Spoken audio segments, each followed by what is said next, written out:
Você acompanha a partir de agora mais uma edição do programa Transição, uma visão espírita para um novo tempo. Mais uma vez contamos com a presença de Sueli aqui conosco. Sueli, bem-vinda mais uma vez conosco. Muito obrigada, prazer é meu. Vamos falar hoje a respeito de pensamento e sintonia. Sueli, qual a importância dos pensamentos em nossas vidas? Hoje em dia se torna muito mais evidente a importância da forma como pensamos. Quais são os nossos pensamentos? Até algum tempo atrás, as pessoas não se preocupavam com isso, de pensar o pensamento. Mas hoje, há uma noção muito mais precisa, consciente, da importância do teor dos nossos pensamentos. O que estamos pensando? Qual a importância desses pensamentos na nossa vida? Como fazer para direcionar bem o nosso pensamento? Cada vez mais há um interesse e uma pesquisa também em relação à importância do nosso modo de pensar. Como pensamos e qual é o teor e qual é assim a ocupação mais frequente dos nossos pensamentos, em que direcionamos e ocupamos esses pensamentos. Isso tudo hoje é muito mais evidenciado, propagado, porque sabemos que é através do pensamento que engendramos muitas das coisas da nossa vida. Através do que pensamos é que vamos conduzir a nossa vivência. Os pensamentos, eles são frutos do nosso cérebro? Não. Embora exista uma ideia de que os pensamentos são produzidos pelo cérebro. Eu disse assim um não um pouco enfático, mas é porque acho esse tema muito interessante. Os pensamentos, se nós formos imaginar que eles são decorrentes dos implementos cerebrais, que são produzidos por tudo que o nosso cérebro apresenta, se for pelos neurônios, pelas sinapses, pelas ligações todas, por isso ou por aquilo que constitui o cérebro, nós vamos chegar a uma conclusão muito interessante, que morreu, acabou. Então, não existem espíritos, não existe continuidade, porque o cérebro se extinguiu após a morte do corpo físico. Tudo está extinto. Entretanto, nós sabemos que a realidade é bem outra, que os espíritos aí estão mostrando que continuam vivos e continuam pensando. O cérebro é a sede física dos pensamentos do espírito, a mente propriamente dita. Portanto, não é o cérebro que comanda tudo isso. Ele oferece as condições para que o espírito atue no campo físico. Esta é a realidade das coisas. E se a mente pertence ao espírito, é claro que é uma propriedade do espírito, é claro que isso vai continuar todo esse conhecimento, os pensamentos, a inteligência, a mente, todos os atributos, afinal de contas, pertencem ao espírito. Ele vai continuar a sua trajetória evolutiva, levando este cabedal, levando este acervo que já adquiriu através dos tempos. O Livro dos Espíritos, que é o livro básico da doutrina espírita, codificada por Allan Kardec, o Livro dos Espíritos vai nos apresentar, na questão 76, um esclarecimento e uma frase que denota tudo isso que o espírito é. Os espíritos são seres inteligentes da criação. Isso é uma explicação que a espiritualidade superior apresentou para Allan Kardec quando ele pergunta quem são os espíritos, não é? E essa resposta vai de encontro àquela ideia de que homem és pó e ao pó retornarás. Em confronto com essa frase maravilhosa, os espíritos são seres inteligentes da criação. Deus criou seres inteligentes, que somos todos nós, é a humanidade toda do planeta. Mesmo aqueles que estão com a sua inteligência um pouco bloqueada na atual vivência, isso não significa que não tenham inteligência. Às vezes acham, pessoas julgam que alguém que não consegue cursar isto ou aquilo, que não consegue aprender a ler, ou qualquer coisa desse tipo, é uma pessoa que não tem inteligência. Tem muita. É que a inteligência está momentaneamente bloqueada por uma necessidade daquele espírito de passar por uma experiência dessas, para talvez conseguir crescer em outros potenciais, em outras potencialidades, para usar a sua criatividade em outros campos, mas todos somos inteligentes. Só que exprimindo numa determinada reencarnação uma inteligência mais aguçada ou uma inteligência mais limitada. Só isso, como espírito, todos temos o mesmo potencial, o mesmo atributo, o que significa que Deus é justo. Com certeza. Mas, Sueli, por que é tão difícil nós vencermos os pensamentos negativos? Porque, infelizmente, o ser humano está mais acostumado a pensar de uma forma pessimista, de uma forma negativa. E a pessoa, às vezes, está assim, rindo de manhã cedo, quando acorda, está satisfeita, está feliz, está cantando, às vezes, de repente diz assim, eu estou feliz, eu estou rindo, amanhã eu vou chorar. Deve ser alguma coisa que vai me acontecer. Se está numa festa familiar, se está num momento alegre da sua vida, pensa, lá vem coisa ruim por aí amanhã. Se hoje eu estou assim, posso esperar que as coisas não vão continuar desse jeito. Essa ideia faz com que pensamentos negativos sejam cultivados pela pessoa. É o pessimismo, é o derrotismo, é a pessoa que acha que sempre tudo está ruim, ou então pensamentos negativos muito constantes, muito sérios, muito graves. Não apenas uma visão simplesmente pessimista, mas também uma visão praticamente mórbida, patológica. E isso é uma mente que está voltada exclusivamente para esses aspectos, que são aspectos que até produzem tristeza, produzem depressão, se tiver uma continuidade de pensamentos negativos. Por isso é que é difícil. Agora, o que temos que fazer? Cultivar pensamentos positivos. Não deixar que os pensamentos negativos predominem em nossa casa mental, em nosso psiquismo. Nós temos que mudar isso, direcionar para conhecimentos, para estudo, para a beleza da vida, para as oportunidades, para a família, que é algo maravilhoso, para as amizades, para alguém a quem amamos, pessoas que amamos. Isso aí é a parte maravilhosa da vida, que vai compensar aquela outra que vem de sofrimento, de lágrimas, porque isso acontece para todas as pessoas. Sueli, é verdade que nós podemos captar os pensamentos de outras pessoas? Captar pensamentos de outras pessoas, sim.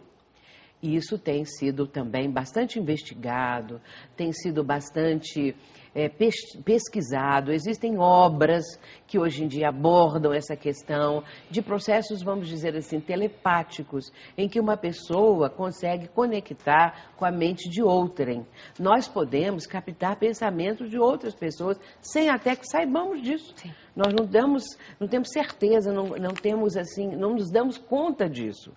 Nós podemos estar em determinado momento influenciados por pensamentos de outras pessoas que em determinado instante também estão emitindo pensamentos para nós. Existe hoje em dia, na visão da física quântica, uma fantástica rede cósmica. Tudo que uma pessoa faz repercute no universo. Nós não estamos isolados e que nossa conduta esteja só no nosso âmbito, restrita a nosso tipo de vida, mas sim aquilo se espraia, porque estamos vibrando, estamos emitindo vibrações, estamos emitindo pensamentos e com isso nós vamos alcançar outras pessoas. E pessoas que pensam como pensamos, nós podemos, sem estar sabendo, captar estes pensamentos. Nós poderíamos dizer também, Sueli, que pensar é criar? Claro, pensar é criar. Tudo que o ser humano realizou até hoje, é fruto do seu pensamento. Para construir uma casa, existe um engenheiro, um arquiteto, que vai pensar a casa.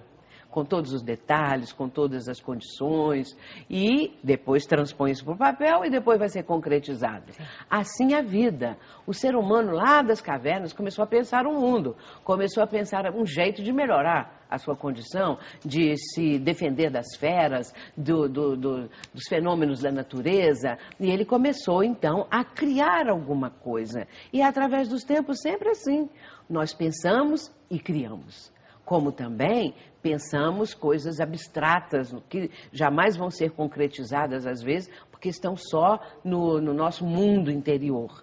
Mas tudo aquilo que o ser humano pode concretizar, pode fazer com que se torne algo presente, concreto, palpável, é uma criação humana. Agora, temos que lembrar que, acima de tudo, existe o Criador.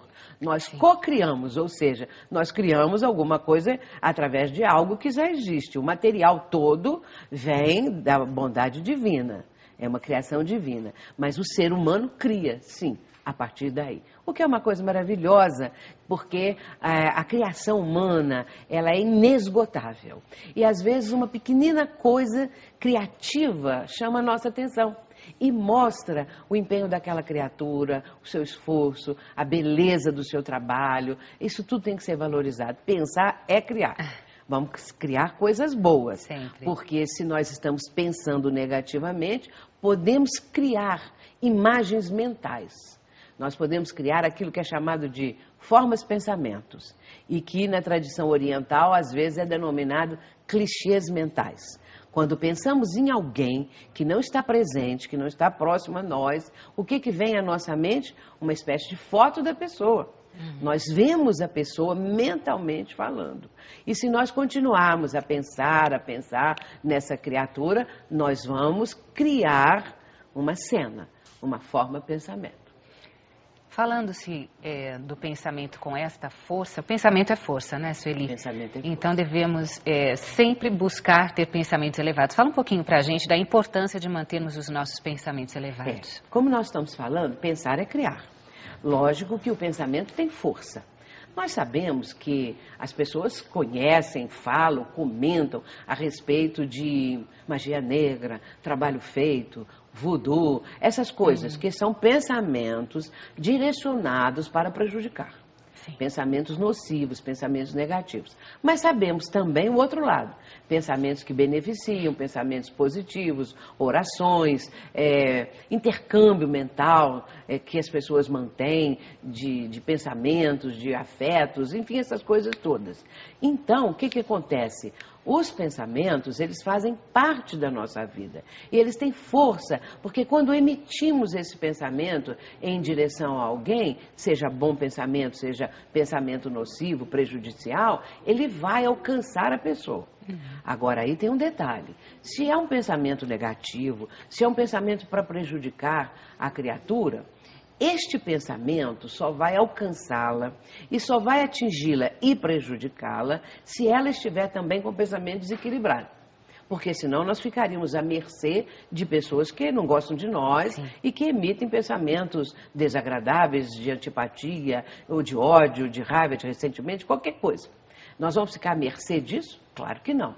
Nós, se estivermos numa frequência mental de pensamentos elevados, construtivos, se é uma pessoa que pratica o bem, tem uma vibração positiva, este pensamento negativo não a alcança. E ela vai estar numa outra frequência, numa outra faixa vibratória, e este tipo de pensamento nocivo não vai prejudicá-la. Enquanto que o pensamento bom sempre vai alcançar a pessoa porque quer beneficiar, quer ajudar, quer de alguma maneira construir. Isso é importante.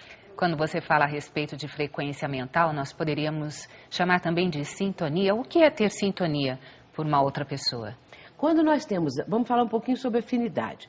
Quando nós gostamos das pessoas, e se a gente olhar a nossa vida, a das pessoas de maneira geral, uma criança quando vai para aqueles primeiros momentos na escola, ela vai começar a se aproximar de outras crianças que ela tem afinidade. Em alguns ela briga, ela não gosta, mas outros ela já vai fazer ali a sua turminha. Sim. E isso vai numa sequência. na nossa vida, nós vamos ter como amigos aqueles com os quais nos afinizamos, que pensam como pensamos, que têm preferências que nós temos, nós vamos conviver com eles. Nós não vamos conviver com pessoas que sejam completamente contrárias a nossas predileções, preferências, vontade de atuar nesse ou naquele setor. Então, nós vamos viver com pessoas com as quais afinizamos. Sim. E aí entra a sintonia.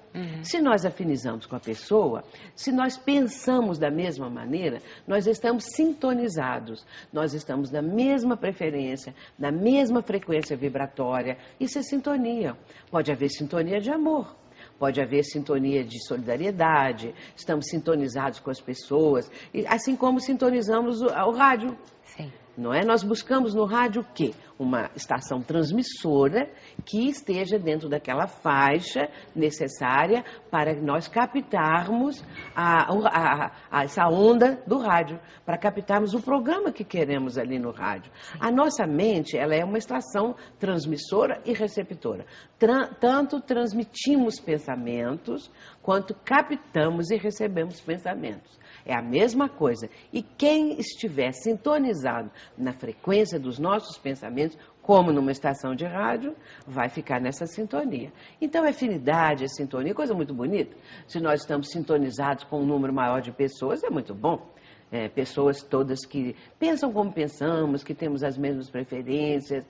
E aí vamos lembrar de uma coisa importantíssima. A criação divina. O universo é a consubstanciação do pensamento divino. Nós estamos mergulhados, como diz Emmanuel, o mentor espiritual de Chico Xavier, num grande oceano de pensamentos. O pensamento divino que tudo preenche, por isso é que diz que Deus está em toda parte, porque o pensamento divino não tem obstáculos, não conhece obstáculos. Claro, ele que criou tudo, o pensamento divino está em toda parte. E essa é uma ideia maravilhosa, preenche o universo, criou todos os seres, todos somos filhos de Deus. Portanto, nós estamos mergulhados nesse grande oceano de pensamento. Hoje estamos falando a respeito de pensamento e sintonia, eu e Sueli Caldas-Schubert. Mas eu quero aproveitar para convidar você, amigo telespectador, a se associar ao Clube do Livro Amigos do Espiritismo. Para você saber como fazer, acesse www.amigosdoespiritismo.com.br. Sueli, existem pessoas que têm pensamentos negativos o tempo todo. Elas pensam que são perseguidas, elas não conseguem sair da sintonia do mal. Este tipo de pensamento seria patológico? Seria um problema patológico a pessoa não conseguir sair desta linha de pensamento negativo? Pode ser que sim, não é? Nós temos que considerar alguns aspectos. Eu não tenho conhecimento de psiquiatria, mas nós sabemos que existem transtornos mentais que configuram esse tipo de situação. Pensamentos extremamente negativos, pensamentos desequilibrados, pensamentos de fazer algum tipo de maldade, no campo também da convivência com as pessoas. Portanto, existe sim uma patologia mental que a psiquiatria cuida, não é? E vai classificar, mostrando esses aspectos todos patológicos. Quando uma pessoa tem pensamentos negativos, e às vezes isso se mostra bem cedo, já na adolescência, a criatura já está mostrando um aspecto mental muito mórbido, muito assim negativo, que às vezes os que convivem com essa pessoa notam que esses pensamentos, quando o jovem, a criança já está expondo esse tipo de ideias que estão muito na sua mente, essas que estão em volta, essas criaturas, podem então identificar que aquilo não é muito natural, que existe alguma coisa diferente. Quando observam isso, podem levar os pais, os responsáveis, a criança, o jovem, o adulto, aconselhar que busque um médico, que procure, isso é muito importante, para que haja então uma orientação, caso seja mesmo um tipo de transtorno mental. Eu escrevi uma obra, vou falar aqui um pouquinho dela, em que eu menciono a questão dos transtornos mentais. O título é Transtornos Mentais, uma leitura espírita. E logo de imediato eu digo que não tenho conhecimentos nesse campo acadêmicos, eu não sou psiquiatra. Mas como tenho procurado estudar a questão da mente, e isso tenho feito através, hoje, já quase 20 anos, porque me interessa, a mente humana me fascina muito. Eu acho assim maravilhoso esse estudo, eu acho maravilhosa a psiquiatria, tudo isso que está voltado para os processos mentais. Isso me fascina e eu busco conhecer, mesmo que seja uma pessoa leiga, que não tem um embasamento necessário para isso. Mas, de uma certa forma, aos poucos, eu fui aprendendo. E, quando escrevi essa obra, eu menciono ali alguns transtornos mentais.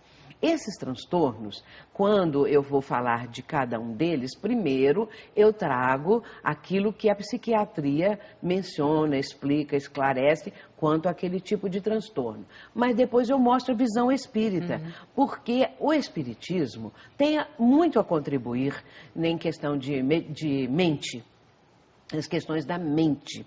E esses aspectos, sem influenciar no tratamento médico, é lógico. Jamais o espiritismo ou os espíritas vão interferir na medicação, naquilo que o psiquiatra está orientando. Nós temos que ter essa ética, esse cuidado. Mas a doutrina tem muito a contribuir no aspecto espiritual. Sim. É isso que nós falamos na obra e também o tempo todo o espírita consciente procura mostrar esse campo espiritual.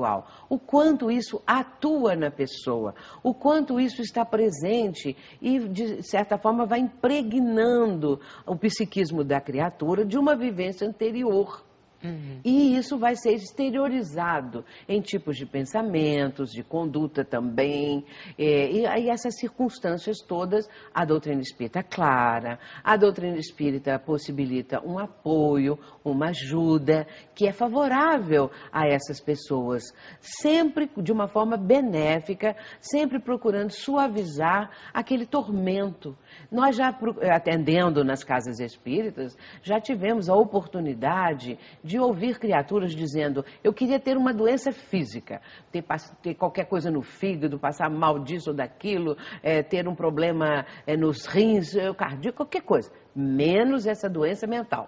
Porque o sofrimento às vezes é 24 horas. O sofrimento às vezes é uma coisa constante, que não dá sossego, não dá tréguas. E a medicação hoje consegue equilibrar, consegue dar um pouco mais de tranquilidade para a pessoa, e isso é favorável e vai ajudá-la. Mas a doutrina espírita, através do que nós chamamos de tratamento espiritual, vai atender o cerne da questão, o doente, não a doença propriamente. Vai atender ao enfermo, ao espírito que está doente, que está com essa limitação, que está sofrendo tudo isso. Aí sim, porque atendendo ao doente, nós ajudamos que a doença fique mais suavizada, melhorada. É esse campo. Eu me lembro que Jung, que eu gosto muito de ler os livros dele, Carl Gustav Jung, numa obra Psicogênese das Doenças Mentais, ele vai falar o seguinte, que quando ele começou, 50 anos atrás da obra que ele estava escrevendo, né? 50 anos antes, quando ele estava começando, ele achava que determinadas doenças mentais, transtornos mentais, não teriam cura, como no caso da esquizofrenia. Porém, 50 anos depois, ele põe um adendo nesse livro, dizendo que ele encontrou, naqueles 50 anos, situações de pessoas com esquizofrenia que tiveram uma vida muito melhor, que conseguiram, enfim, equilibrar aquela situação toda através de quê? Daqueles que conviviam com a pessoa. Daquilo que essas pessoas poderiam doar para o doente, de como elas poderiam ajudá-lo, porque o paciente, ele vive um drama interior. E quando aqueles que o cercam estão conscientes disso, ao invés de querer julgá-lo numa clínica, botar para fora de casa, como às vezes ocorre de uma forma tão triste, né, tão dolorosa, o Espiritismo ensina como que nós devemos fazer. E hoje nós sabemos que os cuidadores, aqueles que cuidam dos enfermos, seja com qualquer enfermidade, não é? Eles têm também todo um esclarecimento de como fazer. Eles aprendem, assim, a doutrina espírita no âmbito espiritual. Sueli, o que é uma ideia fixa? Por exemplo, se eu imaginar que eu estou doente, se eu ficar pensando direto que eu estou doente, eu posso realmente adoecer? Pode adoecer. Porque se a pessoa cisma que está doente, né? Ah, eu estou doente, comigo só acontece coisa ruim, eu estou com tumor, ou isso ou aquilo, a mente vai engendrar isso. Porque nossas células, elas respondem perfeitamente ao comando mental. Se nós estamos num comando mental muito destrutivo, as células, naquelas suas subdivisões, elas podem surgir de uma forma alterada. Elas podem surgir com um campo vibratório alterado, modificado, que vai favorecer uma baixa imunidade. A pessoa pode ter a sua imunidade, as suas defesas muito mais enfraquecidas pelo pensamento negativo. E isso, então, vai se refletir depois com uma enfermidade, com alguma coisa. A pessoa quer ficar doente, acaba ficando, porque esse é o desejo dela, o organismo responde. A pessoa quer morrer, acaba que o organismo vai obedecer ao comando. Agora a pessoa quer ser feliz, aí é diferente. Quem é que não quer ser feliz? Nós temos que trazer para esse outro lado. Se nós temos uma ideia, pessoas com ideias fixas negativas, vamos ter também ideias positivas. E quem tem ideia fixa negativa, procure mudar isso, saia desse caminho.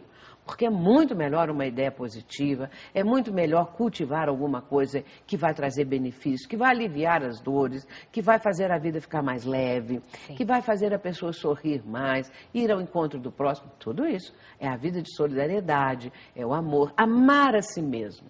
Sabe que às vezes é difícil amar a si mesmo?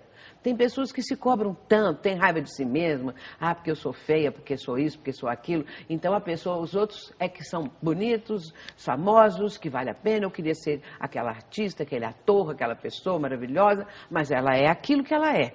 Então, procure amar a si mesmo.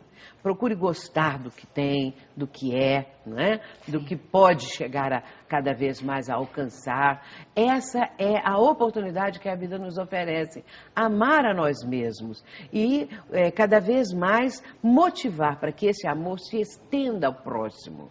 Sair do nosso mundo íntimo, do nosso egoísmo. Hoje em dia a gente vê que a própria mídia, os organismos internacionais estão pensando muito também em ajudar os povos mais necessitados, as nações, não é? E buscando minimizar o sofrimento, aonde existe a fome, aonde existe muita violência. O que está acontecendo hoje em dia? Um movimento de solidariedade. Nós vemos isso quando existe uma catástrofe qualquer, desencarnações coletivas, o quanto as pessoas se mobilizam para ajudar o próximo.